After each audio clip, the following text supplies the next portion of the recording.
Ini dia laptop yang ringan dan nipis. Jom aku ceritakan apa yang best pasal Honor Magic Book Art 14. Berat dia cuma 1 kilogram dan dia punya nipis hanya 1 sentimeter. Yang bestnya, laptop ni boleh buka dengan satu jari saja.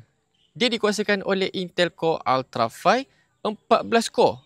Dan model pada aku ni, ini adalah berkapasiti 1 TB dengan 16GB DDR5. Dekat sebelah tepi ni, dia ada satu tempat untuk simpan webcam. Dia menggunakan magnetic webcam.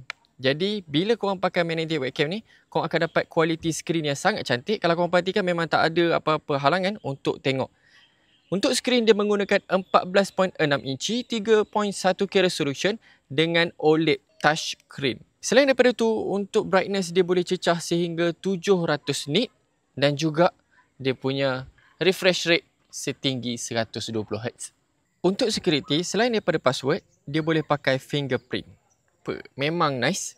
Lepas tu, yang bestnya, dia punya trackpad ni punyalah besar. Jadi kalau korang nak buat kerja editing, memang sedap. Dekat ujung trackpad ni, belah kiri, korang boleh control dia punya brightness. Dan dekat sebelah kanan pula, korang boleh control dia punya volume.